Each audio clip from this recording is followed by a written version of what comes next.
Pourquoi avoir une Batcave? Pourquoi faire appel à tous les super-héros du monde pour défoncer un titan violet? Alors que tu as juste à passer un coup de fil à Denzel et te le fait à l'œil, le mec. They're going to war with me. Messieurs, dames, le bonjour, préparez-vous à équarrir, éviscérer, dénombrer quelques articulations avec Equalizer Number 2. Let's go!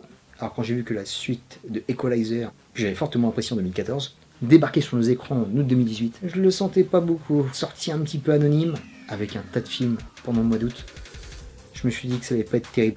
Et finalement, le film est une bonne suite, très correcte, avec quelques faiblesses. Mais on va en parler. Ce que j'ai beaucoup aimé, c'est que ce deuxième chapitre, c'est une exploration psychologique de Robert McCall. Le film gagne en profondeur et nous donne un côté vie quotidienne de ce héros. Son passé militaire, la relation qu'il a avec son entourage, ses voisins, une ancienne collègue de travail qui connaît son identité. On avait compris dans le premier épisode, mais là c'est encore plus appuyé. Le mec est un bon gars, qu'il faut pas faire chier apparemment.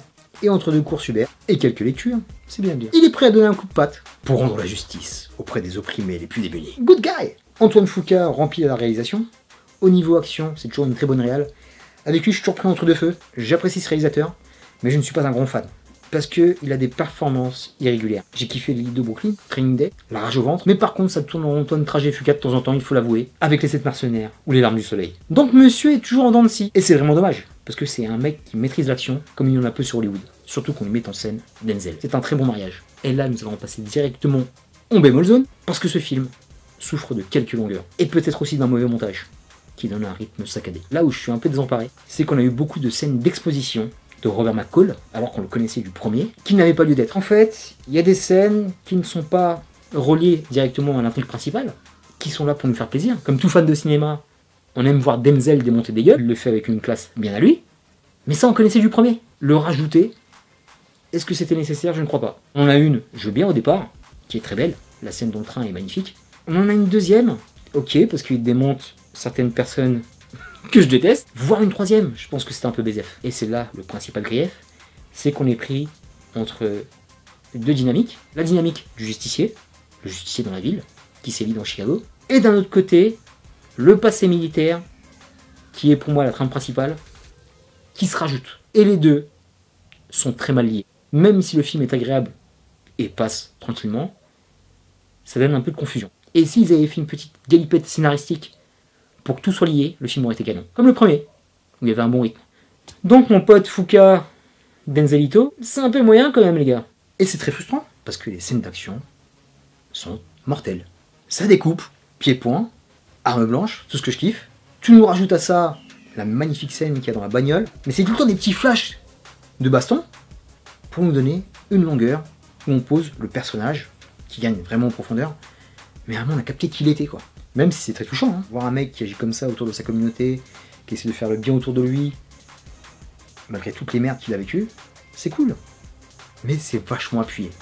Vous m'avez contrarié les gars. Et la qualité du défaut, c'est que c'est un film à la gloire de Denzel Washington. Et ça aussi, ça en fait une semi-faiblesse. Parce que Denzel, je parle au nom de ma personne et pas mal de mes potes, tout le monde kiffe ce mec. C'est un mec qui pue la classe à l'écran depuis les débuts de sa carrière. Il est monstrueux, c'est un des best all-time. Il n'a jamais été égalé. Coucou Will Smith. Et juste sa présence dans n'importe quel film, il va te le remonter à lui tout seul. Même dans un Kev Adams, je paierai ma place pour aller le voir.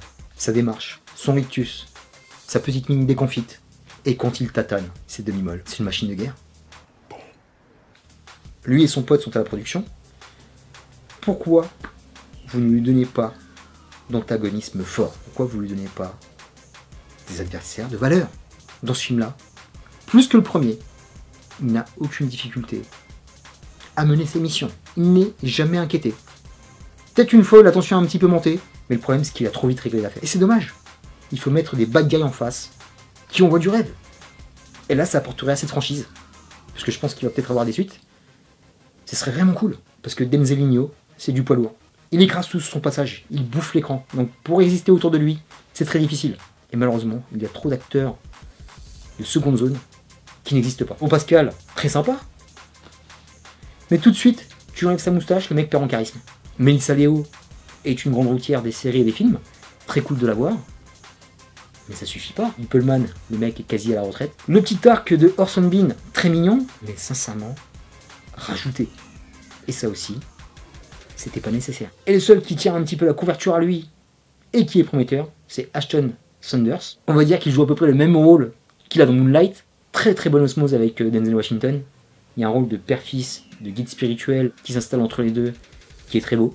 Et tu sens qu'il y a une scène aussi qui est rajoutée parce que on est dans le Denzel Washington universe. C'est la scène plus beau des combats.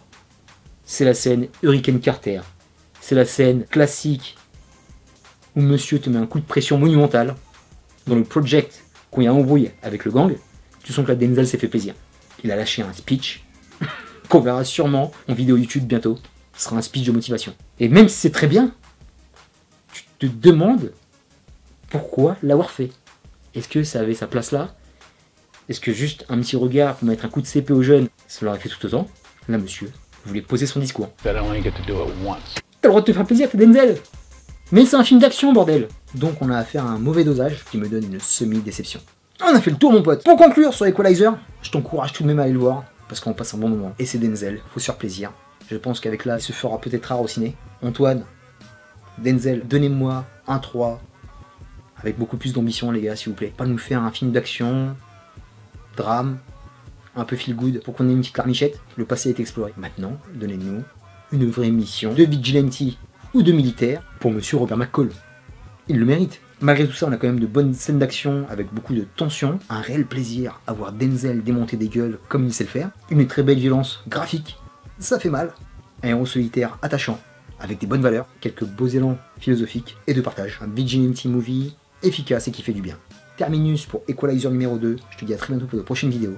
D'ici là, porte-toi bien. Si t'as une embrouille, passe un coup de fil à Denzel, prends soin de toi et des tiens. Peace.